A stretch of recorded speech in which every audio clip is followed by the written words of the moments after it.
স্নেহের শিক্ষার্থীবৃন্দ, স্বাগত জানাচ্ছি আজকের বাংলা ক্লাসে। আশা করি তোমরা সবাই ভালো আছো। আমরা গতদিন পড়ছিলাম রবীন্দ্রনাথ ঠাকুরের সোনার তরী। আজকে এই কবিতার পাঠ বিশ্লেষণ করব। গত ক্লাসে আমি বিশ্বকবি রবীন্দ্রনাথ সম্পর্কে কিছু আলোচনা করেছিলাম। তোমাদের জানার আগ্রহটা আরেকটু বাড়িয়ে দেবার জন্য বেশ কিছু প্রাসঙ্গিক আলোচনা আমার ছিল।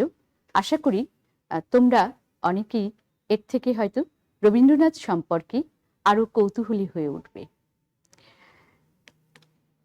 সোনার তরী এই কবিতাটি রবীন্দ্র কাব্যের সব থেকে আলোচিত একটি কবিতা। সোনার তরী একটি কাব্যগ্রন্থ। আমি গতদিন বলেছিলাম 1300 সালে, বাংলার 1300 সালে এই কাব্যগ্রন্থটি প্রকাশিত হয়েছিল। আর এটি রবীন্দ্রনাথ রচনা করেছিলেন আমাদের বাংলাদেশের শিলাইদহে। শিলাইদহ সাজাদপুর প্রতিসরে তিনি যখন জমিদারি দেখাশোনার কাজে এসেছিলেন, তখন তার দিনের অধিকাংশ সময়টি কাটত পদ্মায় বোটে বসে। এই পদ্মা নদী এবং তার চারপাশের জনপদ কবিকে গভীরভাবে আকৃষ্ট করেছিল।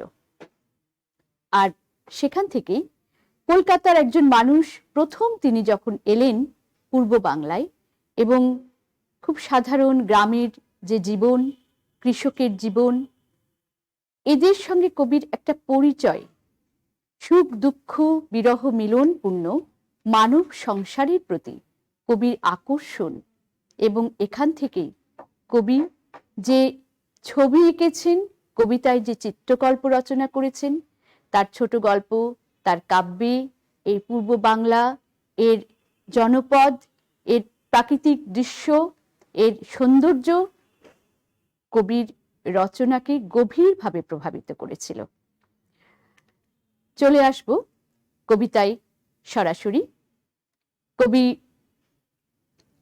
সোনার তরী কাব্যে যে ছবিটি প্রথম এঁকেছেন, আমি গত ক্লাসে একটুখানি বলেছিলাম যে তিনি একদিন বিকেল বেলা নদীতে, পদ্মা নদীতে বোটে বসে আছেন, এবং সেই সময় তখন বর্ষাকাল, ঘন বর্ষা।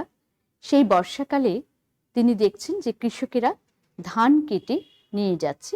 ধান পুরোপুরি পাকেনি, কিন্তু বন্যা আসতে পারে এবং তাতে ধান ভেসে যাবে, এই জন্য কৃষক তড়িঘড়ি করে ধান কেটে নৌকা ভর্তি করছে। একে নাকি বলা হয় আঞ্চলিক ভাষায় জলযষ্টি ধান। তো সেই ধান নৌকা বোঝাই করে যখন কৃষক তুলে দিচ্ছে, তখন কবির কাছে যে ছবিটি তার চোখের সামনে ভেসে উঠল, এই ছবিটি দেখে তার কাছে মনে হয়েছিল যে এত সুন্দর, ওপারে ঘন মেঘ, দূরে নদীর ওই পারে দেখা যাচ্ছে গ্রামের যে দৃশ্যবলী, এবং নৌকা, ভরা নদী, এই জলস্রোত, কৃষকের ধান, কৃষক, এই সব কিছু মিলিয়ে এই অপরূপ ছবিটা কবির কাছে মনে হলো এ তো ক্ষণকালের নয়, একে চিরকালের রূপ দিতে হবে। আর সেই চিরকালের রূপ দেবার জন্যই সৃষ্টি হলো অসাধারণ একটি শিল্প, সেটি হলো সোনার তরী কবিতা। এই কবিতায় কবি বলছেন, গগনে গরজে মেঘ ঘন বর্ষা। তোমরা দেখতে পাচ্ছ আমি এখানে লিখেছি, মূল পাঠটা লেখার আগে উপরে লক্ষ্য করেছো যে সোনার তরী একটি রূপক কবিতা। এই রূপক কথাটি একটু বিশ্লেষণ করে দিই। এমনি তোমরা জানো যে রূপক অর্থে, অর্থাৎ কবি যা কিছু এখানে চিত্র এঁকেছেন কবিতার মধ্যে, তার অন্তর্নিহিত একটি গভীর সত্য রয়েছে। তার উপলব্ধিজাত জীবন দর্শনকে তিনি এই কবিতার মধ্যে কিভাবে নিয়ে এসেছেন সেইটাই আমরা দেখব। অর্থাৎ রূপক বলতে বোঝায় একটা কিছুর প্রতীকীর মধ্যে দিয়ে অন্য একটি তাৎপর্য তুলে ধরা হয়। তো এখানে প্রত্যেকটি শব্দের এক একটি তাৎপর্য রয়েছে, সে বিশ্লেষণে আমরা যাব। গগনে গরজে মেঘ ঘন বর্ষা। গগন মানে আকাশ, তোমরা জানো। মেঘ গর্জন করছে, গরজে মানে গর্জন করছে। মেঘ ডাকছে ঘন বর্ষা। আমরা জানি আষাঢ় আর শ্রাবণ এই 2 মাসকে বলা হয় বর্ষাকাল, কিন্তু আষাঢ় মাসের থেকে শ্রাবণ মাসের বৃষ্টি, অবিরাম বৃষ্টি ঝরে, আর সেই সময়টাকেই বলা হয় ঘন বর্ষা। যারা কবিতাটি পড়েছ, আমি গত ক্লাসে বলেছিলাম তোমাদের যে কবিতাটি অবশ্যই ভালো করে একবার পড়বে, একবার দুবার যতবার পড়তে ইচ্ছে করে যতবার পড়বে ততবার তোমার মনের মধ্যে কবিতাটি গেঁথে যাবে। অসাধারণ সুন্দর একটি কবিতা। আর এইখানে তোমরা অবশ্যই এখন যারা ক্লাস করছো তারা বইটি সামনে নাও, তোমাদের মূল বইটি সামনে থাকা দরকার। ঘন বর্ষা, এই ঘন বর্ষার কথা দিয়ে শুরু হলো, আর শেষে কিন্তু কবি মাসটিও উল্লেখ করে দিয়েছেন। পরীক্ষায় প্রশ্ন হতে পারে, জ্ঞানমূলক প্রশ্ন, যে কোন মাসের উল্লেখ আছে সোনার তরী কবিতায়। সুতরাং সোনার তরী কবিতার প্রত্যেকটি শব্দ, প্রত্যেকটি পংক্তি খুবই ইম্পর্টেন্ট। শুধু সোনার তরী বলে বলছি না, তোমাদের সৃজনশীল যে প্রশ্ন হয় সেই সৃজনশীল প্রশ্নের জন্য তোমাদের মূল বই বারবার পড়তে হবে, কারণ এখানে কোনো অনুশীলনীর প্রশ্ন নয়, মূল বইয়ের ভিতর থেকে প্রশ্ন হয়, সেটা জ্ঞানমূলক হোক, অনুধাবনমূলক হোক, বা প্রয়োগ বা উচ্চতর দক্ষতা, যে কোনো প্রশ্নের জন্যই মূল বইটা বারবার ভালো করে পড়বে। এবার আসি যে ঘন বর্ষা, তাহলে কোন সময়টাকে বলা হয়েছে। এর মধ্যে আমি জানি যে আমার স্টুডেন্টরা সবাই বুঝতে পারছো, শ্রাবণ মাসের কথা বলা হয়েছে। শ্রাবণ মাসে কিন্তু ঘন বর্ষা। আমি গত ক্লাসে রবীন্দ্রনাথ ঠাকুরের ভানুসিংহ ঠাকুরের পদাবলী নিয়ে একটুখানি একটা পদ একটু লিখেছিলাম, যে শাওন গগনে ঘোর ঘন ঘটা, নিশীথ যামিনী রে শাওন গগনে। শাওন মানে শ্রাবণ, শ্রাবণ মাসে ঘোর ঘন ঘটা, অবিরাম বৃষ্টি। আবার আমাদের জাতীয় কবি কাজী নজরুল ইসলামও তার গানের মধ্যে লিখেছেন, শাওন রাতে যদি স্মরণে আসে মরি, বিখ্যাত গান। এই শাওন বলতে শ্রাবণকেই বোঝায়। তাহলে এই শ্রাবণ মাস এই কবিতার উল্লেখ করা হয়েছে। শাওন গগনে গরজে মেঘ ঘন বর্ষা, কুলে একা বসে আছি নাহি ভরসা। কুলে একা বসে আছেন, কোন কুল বললেই বোঝা যায়, নদীর কুলে, নদীর পাড়ে। রাশি রাশি ভাড়া ভাড়া ধান কাটা হলো সারা।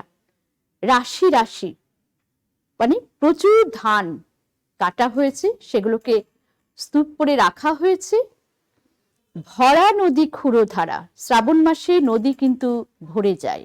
আজকে আমরা যে পদ্মা নদী দেখছি, পদ্মা নদী এখন শুকনো, শীতকালে পদ্মা নদী শুকনো। আমাদের রাজশাহী কলেজের পাশ দিয়ে বয়ে যাওয়া পদ্মা নদী এই কলেজের সৌন্দর্যকে বাড়িয়ে দিয়েছে হাজার গুণে।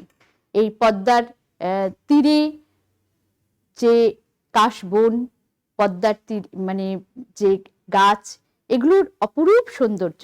রবীন্দ্রনাথ কিন্তু একসময় আমাদের রাজশাহী কলেজেও এসেছিলেন। যাই হোক, সে প্রসঙ্গ আমি এর আগে একবার আলোচনাও করেছিলাম।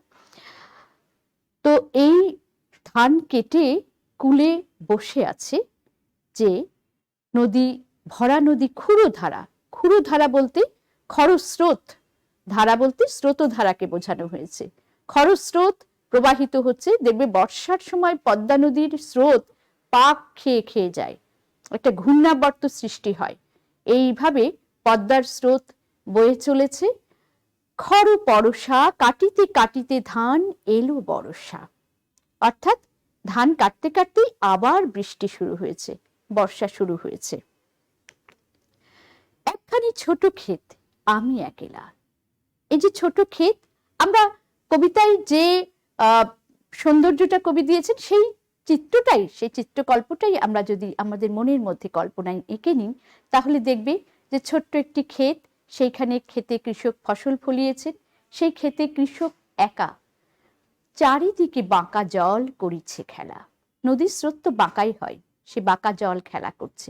এর কিন্তু প্রত্যেকটার একটা তাৎপর্য আছে, প্রত্যেকটি শব্দের তাৎপর্য আছে। আমি কবিতাটি একবার বলে নিয়ে তারপরে আমি তাৎপর্যে যাব।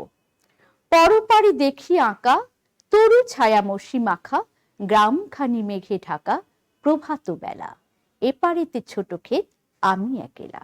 এইবার আমরা আসি, আমি এর শুরু থেকে বলি যে এই যে কৃষক ধান কেটেছে, নদীর পাশে ছোট্ট ক্ষেত, এই ক্ষেতটি কিসের প্রতীক? কৃষক কিসের প্রতীক? বা এই বাঁকা জল কিসের প্রতীক? এগুলো একটু একটু করে বিশ্লেষণে আসি এখন। তাহলে আমরা ছোট ক্ষেত বলতে বলতে আগে বলি কৃষকের কথা। কৃষক বললে আমাদের কাছে মনে হবে কৃষক হচ্ছে সমগ্র মানব জীবনের প্রতিনিধি।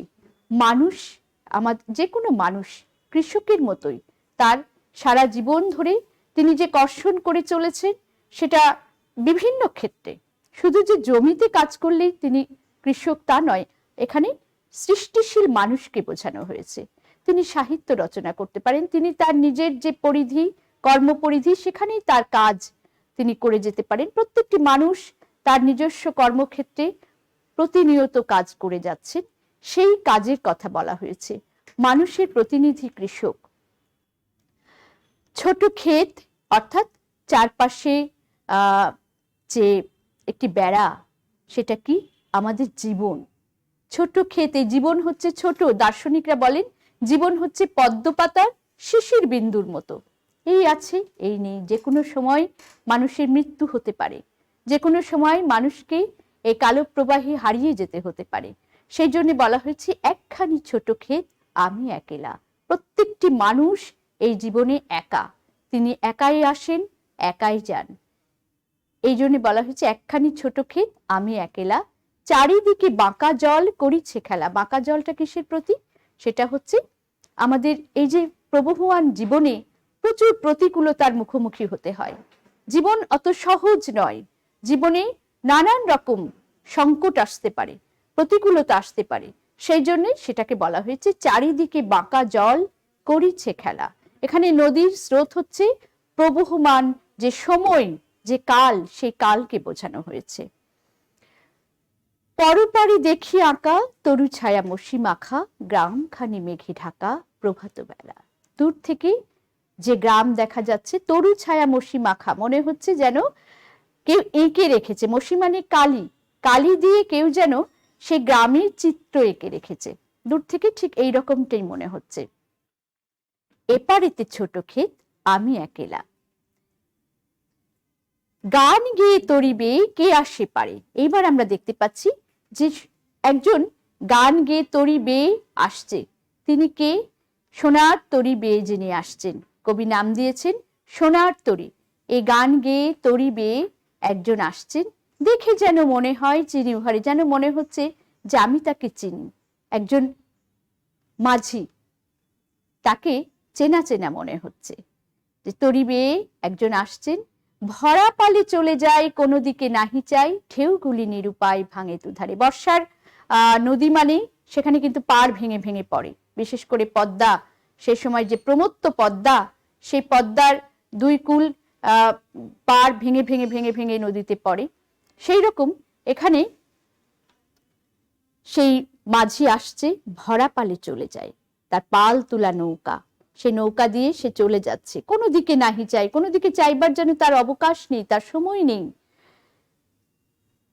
দেখে যেন বারবার তার মনে হচ্ছে, কবির মনে হচ্ছে তিনি তাকে চেনেন। এই মাঝিকে আর এই নৌকাটি বা কিসের প্রতীক? মাঝি হচ্ছে মহাকালের প্রতীক, যে এই সোনার তরীকে চালনা করে নিয়ে যাচ্ছে। আর সোনার তরী সেটা হচ্ছে আমাদের সংসারের প্রতীক, আমাদের এই যে সংসার জীবন, সেই সংসারের প্রতীক। এবার মানুষটি বলে উঠলেন, ওগো তুমি কোথা যাও, কোন বিদেশে, বাড়ির ভিড়াও তরি কুলেতে এসে, যেও যেথা যেতে চাও, যারে খুশি তারে দাও, শুধু তুমি নিয়ে যাও ক্ষণিক হেসে, আমার সোনার ধান কুলেতে এসে। কৃষকের ডাক শুনে সোনার তরী এসে ভিড়ল। কৃষক তার সমস্ত ধান সে সোনার তরীতে উঠিয়ে দিলেন। যা কিছু আছে এতদিন ধরে যে নদীকূলে তিনি যা কিছু সঞ্চয় করেছেন, যে ধান, সে ধান তিনি থরে থরে উঠিয়ে দিয়েছেন। বলছেন, যত চাও তত লও তরুণী পরে। তরুণী মানে নৌকা, তোমরা সবাই জানো। আর আছে আর নাই দিয়েছি ভরে, এতকাল নদীকূলে জাহাজ লয়ে ছিনু ভুলে, সকলে দিলাম তুলে থরে বিথরে। যা কিছু ছিল সব তিনি তুলে দিয়েছেন। এখন কৃষকের প্রার্থনা মাঝিকে যে এবার আমারই লহ করুণা করে। কিন্তু ঠাঁই নাই, ঠাঁই নাই, ছোট সে তরি, আমারই সোনার ধানে গিয়েছে ভরি। বলছে আর সেই তরিতে কৃষকের আর জায়গা নেই, তাকে উঠানোর আর জায়গা নেই, আমারই সোনার ধানে সে নৌকাটি ভরে গিয়েছে। শ্রাবণ গগন ঘিরে ঘন মেঘ ঘুরে ফিরে, শূন্য নদীর তীরে রহিন পড়ি, যাহা ছিল নিয়ে গেল সোনার তরি। এখানেই কবিতাটি শেষ হয়েছে। মানব জীবনের গভীর ট্র্যাজেডি আমরা বলেছি যে প্রত্যেকটি শব্দকে এবার আরেকটু বিশ্লেষণ করি, যে মহাকাল রূপ এই মাঝি সোনার তরি সংসার চালনা করছেন, সেখানে মানুষের জায়গা হয় না, হয় কি মানুষের কর্ম। আমরা এতদিন যে কাজ করে যাচ্ছি, যারা কাজ করে যাচ্ছেন দেশের জন্য, সমাজের জন্য, সংসারের জন্য, তাদের কাজটুকুই শুধু এখানে স্থায়িত্ব পায়, চিরস্থায়ী। কিন্তু মানুষের জীবন মহাকালের স্রোতে ভেসে যায়। মানুষ চিরজীবন বেঁচে থাকতে পারে না, তার মৃত্যুর মধ্যে দিয়ে তার জীবনের পরিসমাপ্তি হয়। কিন্তু যা কিছু থাকবে সেটা সংসার ধরে রাখবে শুধুমাত্র তার কর্মফলটুকু, তার কাজটুকু। এইখানে রবীন্দ্রনাথের আরেকটি কবিতা একটুখানি বলবো। এটা একটু বিখ্যাত কবিতা। গতদিন তোমাদের আমি বলেছিলাম রবীন্দ্রনাথের কাব্যগুলি এক একটি যেন এক একটা পর্বে বিভক্ত। এরকমের আরেকটি বিখ্যাত কাব্য বলাকা। এই কাব্যের একটি বিখ্যাত কবিতা হচ্ছে শাহজাহান। আমি একটু নামটা লিখে রাখি।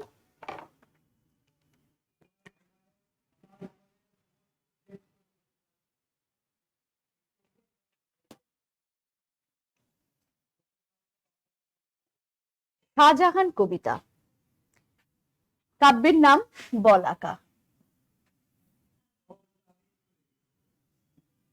এই কাব্যের যে কবিতাটি, বলাকা কবিতাটি কিভাবে সৃষ্টি হয়েছিল আমি সে প্রসঙ্গে গতদিন বলেছিলাম যে কাশ্মীরের ঝিলম নদীতে বোটের উপর বসে কবি যখন দেখছেন যে মাথার উপর দিয়ে এক ঝাঁক হংস বলাকা চলে যাচ্ছে, তখন কবির কাছে নতুন একটি দর্শন তার অনুভূতিতে আসলো, এবং সেই জীবন দর্শন নিয়ে তার আরেকটি অসাধারণ সৃষ্টি বলাকা কাব্যগ্রন্থ। আমার কাছে মাঝে মাঝে মনে হয় যে রবীন্দ্রনাথ গীতাঞ্জলির জন্য তিনি বা সং অফারিংস এর জন্য তিনি নোবেল প্রাইজ পেয়েছিলেন, কিন্তু তার আরেকটি অসাধারণ সৃষ্টি বলাকা, সেটার জন্য তার নোবেল প্রাইজ পাওয়ার কথা।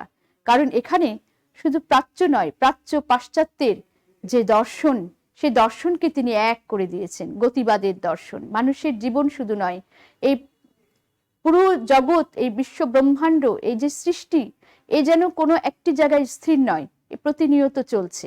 এটা নিয়ে যাই হোক, এখন যে কবিতাটির কথা বলছিলাম শাহজাহান কবিতা, এই শাহজাহান কবিতায় রবীন্দ্রনাথ বলছেন, এ কথা জানিতে তুমি ভারত ঈশ্বর শাহজাহান, কালো স্রোতে ভেসে যায় জীবন যৌবন ধনমান, শুধু তব অন্তর বেদনা চিরন্তন হয়ে থাক, সম্রাটের ছিল এই সাধনা। আর সেই জন্য নিজের অন্তর বেদনাকে চিরন্তন করে রাখার জন্য সম্রাট সৃষ্টি করলেন কালের কপোল তলে শুভ্র সমুজ্জ্বল এ তাজমহল। যে তাজমহল তিনি সৃষ্টি করলেন,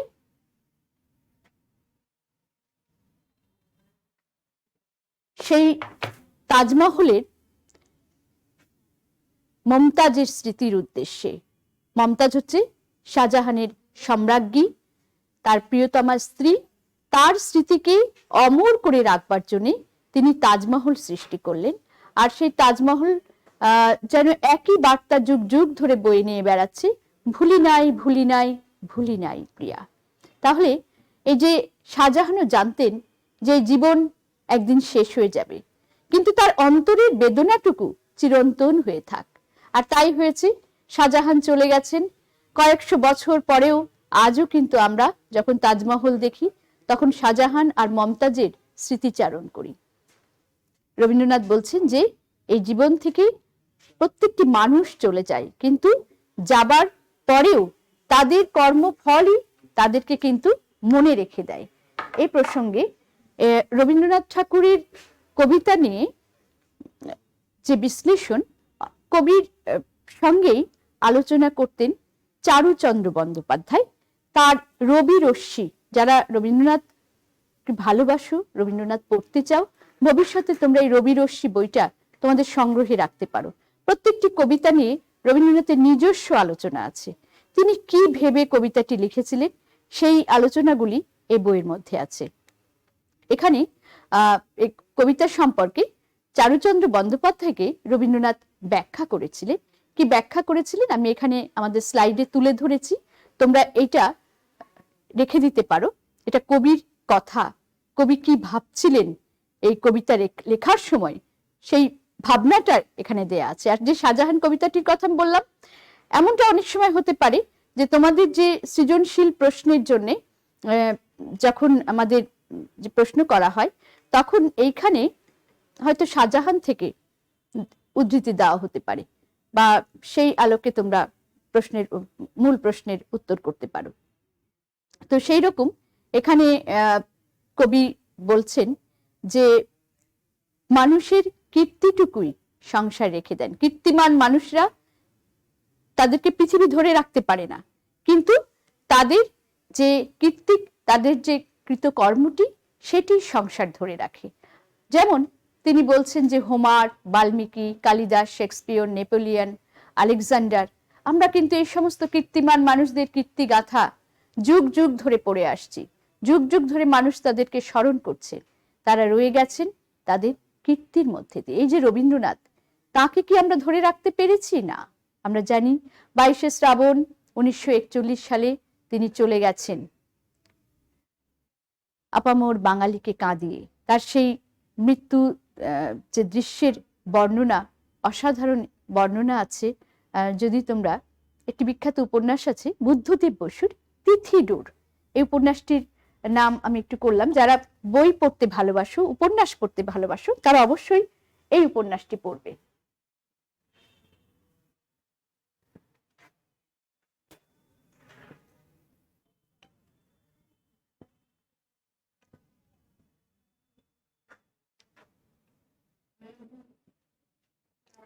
এই উপন্যাসটির মধ্যে রবীন্দ্রনাথের মৃত্যুর দৃশ্যটি চমৎকার ভাবে তিনি এঁকেছেন। কি অবস্থা, কি মানসিক কষ্টের মধ্যে ছিলেন সেই সময় বাঙালি। নজরুল, আমাদের জাতীয় কবি নজরুল রবীন্দ্রনাথকে নিয়ে কবিতা লিখেছেন, তাৎক্ষণিকভাবে রবিহারা কবিতাটি, এবং তিনি সেদিন আকাশবাণী থেকে এই কবিতাটি পাঠ করছেন তার অশ্রু সজল কণ্ঠে। এগুলো একটা ইতিহাস। তো মনে করব যারা একটু বেশি পড়তে চাও, জানতে চাও, তারা অবশ্যই, বিশেষ করে সাহিত্য সম্পর্কে, তারা অবশ্যই এই উপন্যাসটি পড়তে পারো। তো এখানে যে মানব জীবনের গভীর যে ট্র্যাজেডি, সেই ট্র্যাজেডির কথাই রবীন্দ্রনাথ বলছেন যে মানুষকে মহাকাল ধরে রাখতে পারে না, ধরে রাখে তার সৃষ্টিকে। রবীন্দ্রনাথ চলে গেছেন, নজরুল চলে গেছেন, কিন্তু আমরা তাদেরকে মনে রাখছি কিভাবে? তাদের যে সৃষ্টি, তাদের যে কর্ম, তাদের যে সাহিত্য, সেই সাহিত্য কর্মের মধ্যে দিয়ে আমরা কিন্তু তাদেরকে স্মরণ করছি। এভাবে এটাও বলা যেতে পারে যে একজন মানুষের কিন্তু তার জন্মের পরে, আমি বলবো, তার সমাজের প্রতি, তার দেশের প্রতি কিছু দায়বদ্ধতা থাকে, কিছু কর্তব্য থাকে। সেই কর্তব্যটুকু হচ্ছে সমাজকে কিছু দিয়ে যাওয়া। প্রত্যেকটি মানুষের মধ্যে এই অনুভূতিটা থাকা উচিত যে আমার জন্ম হয়েছে শুধু আমার এই গণ্ডিবদ্ধ জীবনের মধ্যে সীমাবদ্ধ থাকবার জন্য নয়। আমার জন্ম হয়েছে আমি যেন আমার সমাজকে কিছু দিয়ে যেতে পারি, আমার চারপাশের মানুষকে কিছু দিয়ে যেতে পারি, কোনো কল্যাণ কর্মে আমি যেন নিজেকে নিবেদন করতে পারি। এটাই হওয়া উচিত মানুষের জীবন। এখানেই জীবনের সার্থকতা। সেই জন্য রবীন্দ্রনাথ তার গানের মধ্যে বলেছেন, সার্থক জন্ম মাগো জন্মেছি এই দেশে, সার্থক জন্ম মাগো তোমায় ভালোবেসে। এই যে আমাদের জীবন সার্থক হয়ে ওঠে তোমায় কাকে ভালোবেসে? দেশকে ভালোবেসে। দেশ মানে শুধু একটা ভূখণ্ড নয়, দেশ মানে দেশের মানুষ। দেশের মানুষের জন্য যিনি কিছু করে যান, সেটাই তাকে মনে রেখে দিবে। কিন্তু এমনও তো অনেক মানুষ আছেন যাদেরকে ইতিহাস হয়তো ধরে রাখতে পারেনি। আমরা ধরে নিই প্রথম যুগে যারা গুহা চিত্র রচনা করে গিয়েছিলেন, ইতিহাস কি সেই মানুষদের কথা মনে রেখেছে? আমরা আমাদের ভাষা আন্দোলনের কথা বলি। ভাষা আন্দোলনে আমরা জানি সালাম, বরকত, রফিক, জাব্বার যারা প্রাণ দিয়েছিলেন সেদিন, যাদের স্মৃতির তর্পণ করি আমরা 21শে ফেব্রুয়ারিতে 52 ভাষা আন্দোলনের মহান শহীদদের। কিন্তু আমরা এও জানি যে আরো অনেক মানুষ সেদিন প্রাণ দিয়েছিলেন। তোমরা যদি মুনির চৌধুরীর কবর নাটকটি পড়ে থাকো, কালোজয়ী নাটক কবর, এই কবর নাটকটির মধ্যে মুনির চৌধুরী কিন্তু স্পষ্ট করে বলে গেছেন এমন অনেকেই মারা গেছেন যাদের নাম আমরা জানি না, ইতিহাস তাদের নাম হয়তো মনে রাখেনি, কিন্তু তারাও সমাজকে দিয়ে গেছে। এটাও একটা জীবনের ট্র্যাজেডি, এটাও একটা মানব জীবনের গভীর বেদনা, একটা দুঃখ যে ইতিহাস সবাইকে ধরে রাখতে পারে না, এই মহাকাল মানুষকে ধরে রাখতে পারে না, কিন্তু মানুষের কাজটুকু রয়ে গেছে। এই গভীর দুঃখ, বেদনা, ট্র্যাজেডির কথা নিয়ে সোনার তরী কবিতাটি।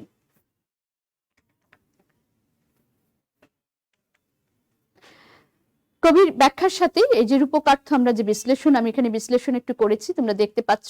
সোনার তরী মানে সংসার, আমি এর আগেও বলেছি।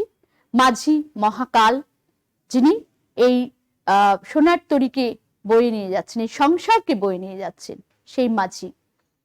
নদী স্রোত, কাল প্রবাহ বা প্রবহমান কাল বা সময়, সেই প্রবহমান কাল কখনো এখানে আছে যে চারিদিকে বাঁকা জল, সেই নদীর স্রোত বাঁকা, সময় কখনো কখনো প্রতিকূল হয়ে ওঠে, মানুষের কাছে অসহনীয় হয়ে ওঠে, তখন সেটা বাঁকা স্রোত, বাঁকা জল করিছে খেলা চারপাশে।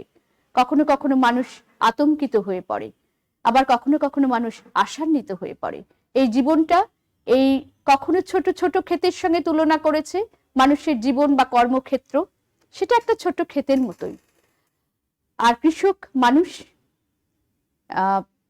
ধান মানুষের সঞ্চিত ধন, মানুষ যে ধন এতদিন ধরে সঞ্চয় করেছেন তার সেই সঞ্চিত ধন হচ্ছে মানুষ, তার যে কর্ম মানে ধান, তার যে কর্মফল, সে কর্মফল হচ্ছে এই ধান। সেটা কৃষকের ক্ষেত্রে ধান, কিন্তু সৃষ্টিশীল মানুষ, আমি বললাম একটু আগে যে সৃষ্টিশীল মানুষ তার নিজ নিজ কর্মক্ষেত্রে যা কিছু সৃষ্টি করবেন সেটাই এই ধানের সঙ্গে তুলনীয়। ধান এখানে প্রতীকী অর্থে বা রূপক অর্থে ব্যবহার হচ্ছে, সেটা প্রত্যেকটা মানুষের নিজস্ব কর্মক্ষেত্রে তার নিজস্ব সৃষ্টির সঙ্গে তুলনা করা যেতে পারে। অর্থাৎ সৃষ্টি, তার যে সৃষ্টি, সেই সৃষ্টি কর্মকেই ধান বলা হয়েছে। আর এইবার আসি, এই কবিতাটি মাত্রাবৃত্ত ছন্দে রচিত। মাত্রাবৃত্ত ছন্দ কি, এইটাতে এবার আসবো। আর এতক্ষণ ধরে আমি এই কবিতাটি যে মূল বিষয়টি বোঝানোর চেষ্টা করলাম, যে সুখ দুঃখ বিরহ মিলনপূর্ণ মানব সংসারে মানুষের জীবন খুব সীমিত, সেই জীবনের মধ্যে একদিন মানুষ হারিয়ে যাবে, কিন্তু মহাকালে তার জীবনের পরিসমাপ্তি ঘটবে, কিন্তু রয়ে যাবে তার সৃষ্টি। এই সৃষ্টিটাই আমি এই প্রসঙ্গে আরেকটু বলি যে আমার এই শিক্ষকতা জীবনের অভিজ্ঞতা থেকে খাতা দেখতে গিয়ে অনেক সময় আমি লক্ষ্য করেছি যে অনেকেই এরকম ব্যাখ্যা হয়তো কোনো গাইড বইয়ে পেতে পারো যে মানুষ মারা গেছে, তার আত্মীয় স্বজন কান্নাকাটি করছে, এগুলো কিন্তু ভুল ব্যাখ্যা। এই ব্যাখ্যা যদি কোনো গাইডেও পেয়ে থাকো সেটা অবশ্যই বাদ দিয়ে পড়বে। এখানে মানুষের আত্মীয় স্বজন পরিবার পরিজনের কথা বলা হয়নি, এটা একটা বিশাল প্রেক্ষাপটে লেখা এই কবিতাটি। এখানে মহাকাল, সেটা বিশ্ব জগতের যে মহাকাল, সেই জগৎকেই বোঝানো হয়েছে, সে বিশ্ব মানে মানবকে বোঝানো হয়েছে। সেই মানুষ, যে মানুষ এই জীবন থেকে একদিন চলে যাবে, মৃত্যুর মধ্যে দিয়ে তার পরিসমাপ্তি ঘটবে, আর এই সৃষ্টি, এই বিশ্ব ব্রহ্মাণ্ড, এই মহাকাল ধরে রাখবে শুধুমাত্র তার কর্মটুকু। এটাই হচ্ছে এই কাব্যের মূল বিষয়। সুতরাং এখানে সাংসারিক জীবন, পারিবারিক জীবন, এগুলোর মধ্যে অবশ্যই যাওয়ার কোনো প্রয়োজন নেই। রবীন্দ্রনাথের কবিতার আরেকটি বৈশিষ্ট্য হচ্ছে তিনি পার্থিব জগৎ থেকে আমাদেরকে নিয়ে যান অপার্থিব জগতে। এখানেও তাই, যে মানুষের সঞ্চিত ধন, তার সৌন্দর্য চেতনা, এই গভীরভাবে মানে আমাদের এই জীবনের মধ্যে, গণ্ডিবদ্ধ জীবনের মধ্যে আবদ্ধ না থেকে সোনার তরিতে তুলে দিলে তবেই তা চিরন্তন হয়ে উঠবে। এই জায়গাটা একটু ব্যাখ্যা করে দিব। আমি এইখানে শেষে লিখেছি যেটা, যে মানুষের জীবন তো আমরা যে বললাম যে সাংসারিক জীবন একটা গণ্ডির মধ্যে আমরা থাকছি, কিন্তু এই জীবন থেকে আমরা একদিন চলে যাব ঠিকই, কিন্তু সেই মানুষই এই সংসারে স্থান পাবেন, তিনি অমরত্ব লাভ করবেন। কিসের মধ্যে দিয়ে? তার সৃজনশীল কাজের মধ্যে দিয়ে। যে কথা একটু আগে বললাম যে আমরা সালাম, বরকত, রফিক, জাব্বার যাদের কথা জানি, তাদের কথা মনে রাখি কেন? আমাদের যে ভাষায়, আমাদের মাতৃভাষায় আজকে আমরা কথা বলতে পারছি, আজকে যে স্বাধীন বাংলাদেশ আমরা পেয়েছি, সেদিনের সোপান কিন্তু রচনা করে দিয়েছিলেন তারা। আমরা আমাদের মাতৃভাষায় কথা বলার অধিকার দিয়েছিলেন তারাই। বলতে পারি হাজার বছরের শ্রেষ্ঠ বাঙালি জাতির পিতা বঙ্গবন্ধুর কথা, যিনি আমাদের স্বাধীনতার স্বপ্ন শুধু দেখিয়েছিলেন না, সেই স্বাধীনতা আমাদের এনে দিয়েছিলেন। আজকে স্বাধীন বাংলাদেশে বসে আমরা তার কীর্তিগাথা স্মরণ করি। মুজিব বর্ষে আজকে আবারও তার কথাও মনে পড়ে যে তিনি কিন্তু আমাদের এই স্বাধীন একটি ভূখণ্ড দিয়ে গেছেন। একটা জাতির তার নিজের অস্তিত্ব নিয়ে বেঁচে থাকার জন্য এই যে দেশ, আমার প্রত্যেকটি জাতি কিন্তু পরিচিত হয় কিসের দ্বারা? তার ভাষার দ্বারা, তার সাংস্কৃতিক চিন্তা চেতনার মধ্যে দিয়ে সে জাতির অস্তিত্ব যুগ যুগ ধরে বেঁচে থাকবে। বঙ্গবন্ধু বাঙালির জাতিকে সেই ক্ষেত্রটা প্রস্তুত করে দিয়ে গেলেন, স্বাধীনতা এনে দিলেন। এটা বাঙালি জাতির জন্য পরম পাওয়া, বিরাট পাওয়া। সুতরাং আমরা স্মরণ করছি বঙ্গবন্ধুকে। তিনি নেই, মহাকালের স্রোতে তিনি চলে গেছেন, কিন্তু তার সৃষ্টি রয়ে গেছে, তার দেশ রয়ে গেছে, দেশের মানুষ তাকে যুগ যুগ ধরে স্মরণ করে যাবে। তো এই রকম যে মানুষের সঞ্চিত ধন, সেটা তার গণ্ডিবদ্ধ জীবনের মধ্যে নয়। ওই যে বললাম যে দেশের জন্য কিছু করে যাওয়া, মানুষের জন্য কোনো কল্যাণ করে যাওয়া, সেটাই তাকে তার গণ্ডি থেকে আরো উত্তরণ ঘটাবে। তার যে উৎকর্ষ, তার যে উত্তরোত্তর, তার যে উপরের দিকে যাত্রা, সেই যাত্রাটা তার গণ্ডি পেরিয়ে যখন সে বেরিয়ে আসবে, তখনই মহাকালের স্রোতে কিছু সে যোগ করে দিবে। সেইখানে তার সৃষ্টি, তার কর্ম রয়ে যাবে। এটাই এখানে বলতে চেয়েছিলাম, যে নিজেকে গণ্ডিবদ্ধ মানে গণ্ডির মধ্যে আবদ্ধ না রেখে সোনার তরিতে তুলে দিলে তবেই তা চিরন্তন বা চিরকালের হয়ে ওঠে, তখনই চিরন্তন। যদি এমনটি হতো, যারা এই যে হাজার হাজার মানুষ, কোটি কোটি মানুষ জন্ম নিচ্ছে, কিন্তু সবাইকে তো মহাকাল মনে রাখতে পারে না। মহাকাল তাদেরকেই মনে রেখে দিচ্ছে। কারা? কাদেরকে? যারা কিছু করে গেছে। সেই জন্যেই চিরন্তন হয়ে ওঠে, মানুষ অমরত্ব পায় এইভাবেই তার কৃতকর্মের মধ্যে দিয়ে, তার কাজের মধ্যে দিয়ে। যেমন নেপোলিয়নের কথা, আলেকজান্ডারের কথা, বা ইতিহাসের আরো বিখ্যাত মানুষদের কথা, সাহিত্যিকদের কথা, এদের সবার যার যার নিজস্ব ক্ষেত্রে সেই যশস্বী, সেই বিখ্যাত যে কিছু কাজ করে দিয়ে গেছে এই সংসারের জন্য, সমাজের জন্য। তো সেইটা সোনার তরিতে তুলে দিলে তবেই তা হয়ে উঠবে চিরন্তন। কারণ সোনার তরি হচ্ছে সংসার, সংসারের প্রতীক। এইবার আমি আসি যে সোনার তরি কবিতাটি মাত্রাবৃত্ত ছন্দে রচিত। ছন্দ কি? ছন্দ হচ্ছে গতি। প্রত্যেকটি কবিতার একটা নিজস্ব গতি আছে। আমরা জানি যে 3 প্রকার ছন্দ, এটা একটু মনে রাখবে।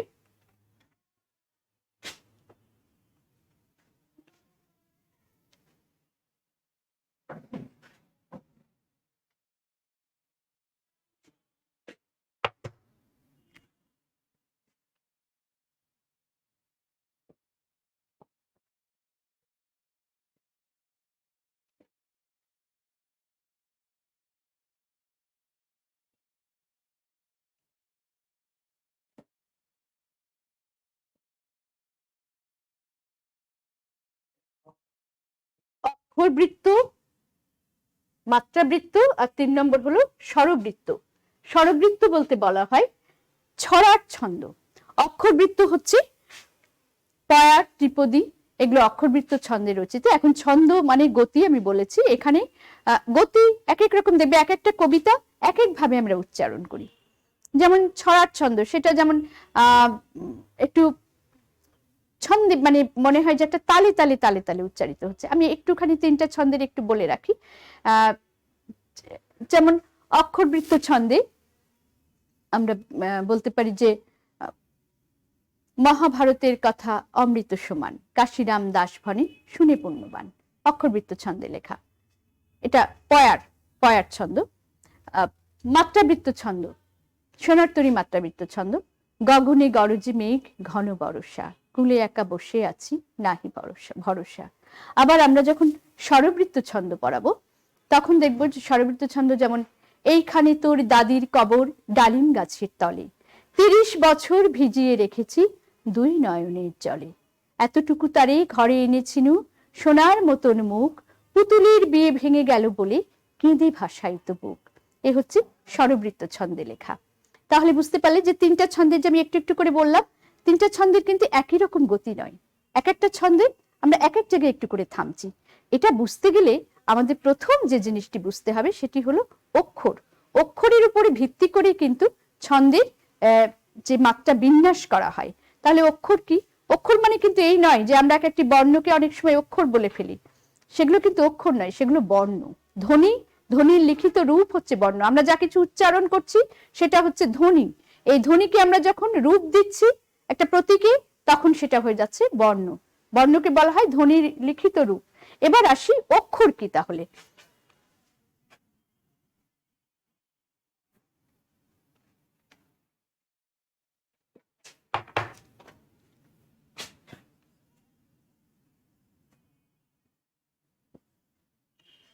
এই অক্ষরটা খুব ভালো করে মনে রাখবে। নিঃশ্বাসের স্বল্পতম প্রয়াসে একসঙ্গে উচ্চারিত ধ্বনি বা ধ্বনি গুচ্ছকে অক্ষর বলে। নিঃশ্বাসের স্বল্পতম প্রয়াসে আমি এক নিঃশ্বাসে যতটুকু অংশ একবারে উচ্চারণ করছি সেটা হচ্ছে অক্ষর। যেমন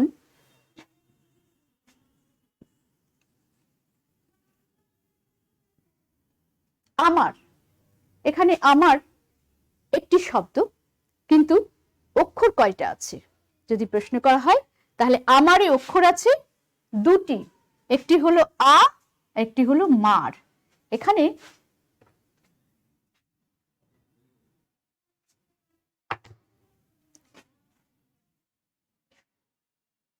লক্ষ্য করো আমি দুটো চিহ্ন দিয়েছি।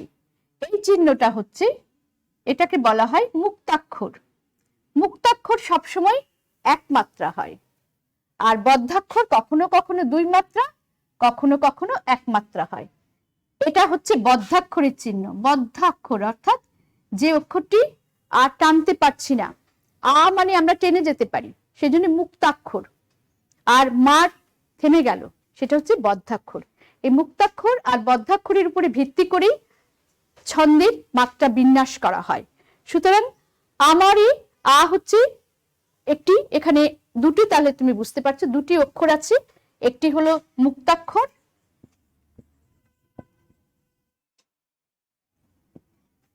আর এটি বদ্ধাক্ষর। এইভাবে বাংলা ছন্দের মাত্রা বিন্যাস করা হয়। এই মাত্রাবৃত্ত ছন্দে বদ্ধাক্ষর সবসময় দুই মাত্রা হয়, আর মুক্তাক্ষর 3 ছন্দেই সবসময় এক মাত্রা হয়। এটা মনে রাখবে। এরপরে তোমাদের দেখবে যে প্রত্যেকটি কবিতার পরে যে তোমাদের বইয়ের মধ্যে অনুশীলনী দেয়া আছে, সেখানে কিন্তু লেখা আছে যে কোন ছন্দটি কোন মানে কোন কবিতাটি কোন ছন্দে রচিত। হ্যাঁ, যেটা সেইটা পরীক্ষায় অনেক সময় প্রশ্ন আসে, জ্ঞানমূলক প্রশ্নের জন্য ইম্পর্টেন্ট, যে কবিতাটি কোন ছন্দে রচিত। সুতরাং মনে রেখো, শোনার তো তোমাদের ছন্দ বিশ্লেষণ পরীক্ষায় কখনোই আসবে না, কিন্তু কবিতায় কোন ছন্দ, কোন মানে কোন ছন্দে কবিতাটি রচিত, সেটা কিন্তু ইম্পর্টেন্ট প্রশ্ন। সেটা তোমরা এসএসসি তেও দেখে এসেছো, ইন্টারমিডিয়েটেও এটা অবশ্যই মাথায় রাখবে।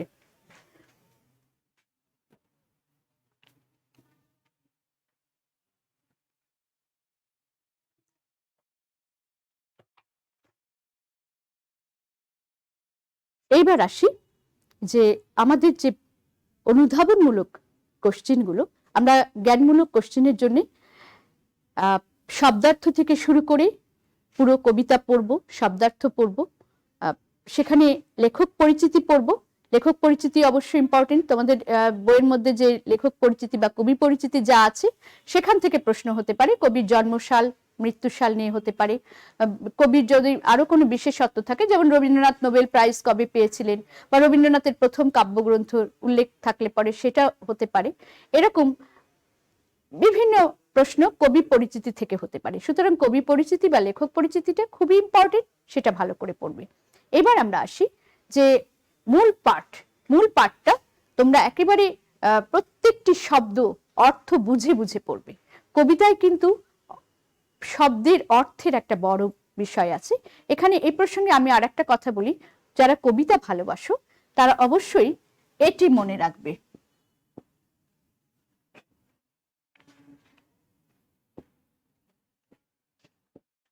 পরীক্ষায় হয়তো চিত্রকল্প আসবে না, কিন্তু আমি এই ক্লাসে শুধু পরীক্ষার জন্য পড়াই না।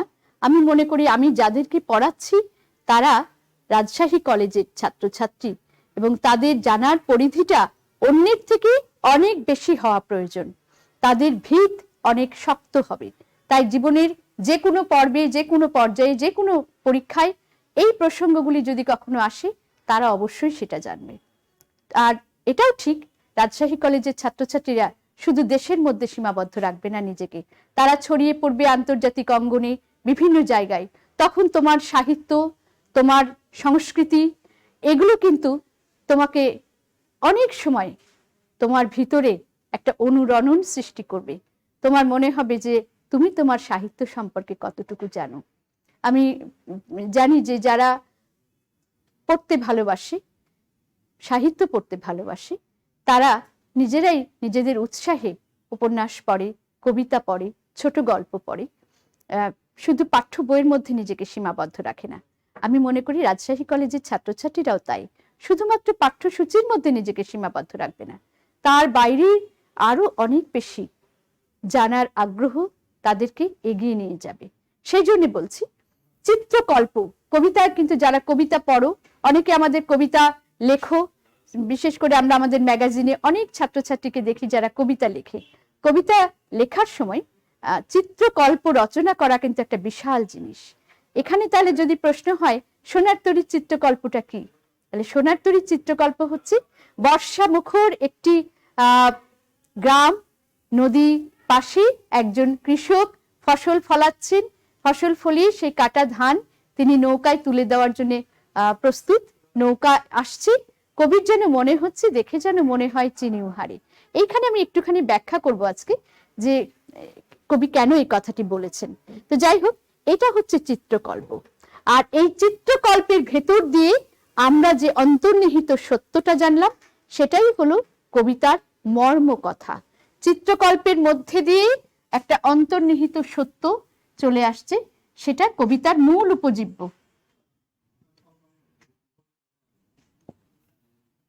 কবিতার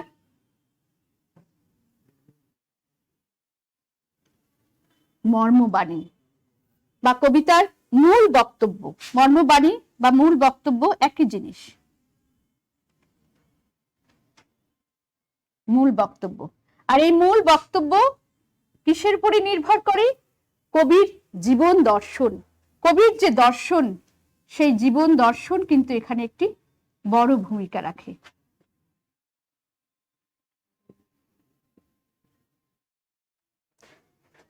কবিতার মর্মবাণী, মূল বক্তব্য কবির জীবন দর্শনের উপরে ভিত্তি করে। তাহলে কবিতা পড়ার সময় এই বিষয়গুলি আমাদের মাথায় রাখতে হবে। এইবার আসি যে কবি বলছেন দেখে যেন মনে হয় চিনি উহারে। এটা কি?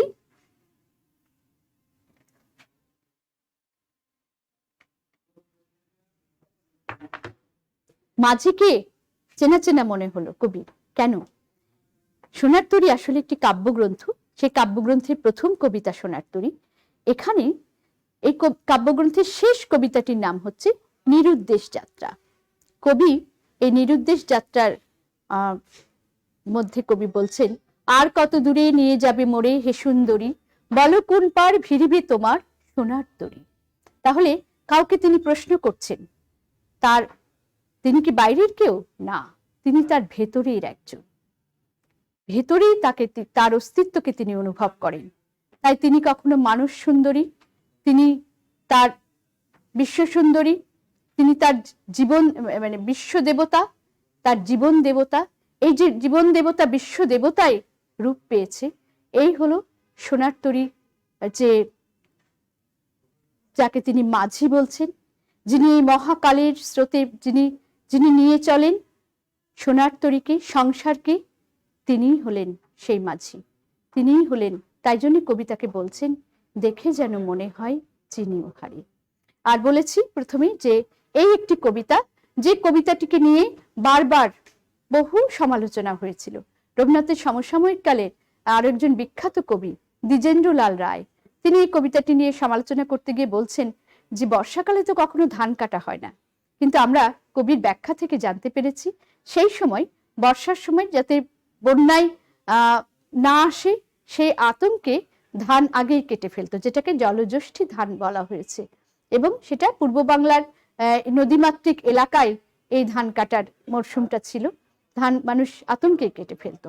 যাই হোক, এভাবে রবীন্দ্রনাথ তার এই যে কবিতা, সেই কবিতা কাল প্রবাহের মধ্যে দিয়ে আজও কালোত্তীর্ণ একটি কবিতা, যুগোত্তীর্ণ একটি কবিতা, সোনার তরী। মানব জীবনের গভীর ট্র্যাজেডির কথা কবি এখানে বলে গেছেন। এবার তোমাদের উদ্দেশ্যে বলি যে আমার ক্লাসে যদি কোনো প্রশ্ন তোমাদের থাকে তাহলে এই প্রশ্নগুলো কমেন্ট বক্সে দিয়ে দিবে। আমি যখন বিভীষণের প্রতি মেঘনাদ পড়িয়েছিলাম তখনও কিছু প্রশ্ন তোমরা কমেন্টে দিয়েছিলে, তো এরপরে নেক্সট একটা ক্লাসে আমি এই প্রশ্নগুলো তোমাদের পরীক্ষার আগে যে কোনো একটা ক্লাসে আমি এই প্রশ্নগুলো নিয়ে একদিন আলোচনা করব। সে পর্যন্ত সবাই ভালো থাকো, সুস্থ থাকো, নিরাপদে থাকো, আর অবশ্যই প্রত্যেকটি ক্লাসকে তোমরা ফলো করবে। যে কোনো বিষয়ে কোনো সমস্যা থাকলে যে কোনো কারো ক্লাসে, যে কোনো শিক্ষকের ক্লাসে অবশ্যই সেটা কমেন্টের মাধ্যমে আমাদের জানাবে। ধন্যবাদ সবাইকে।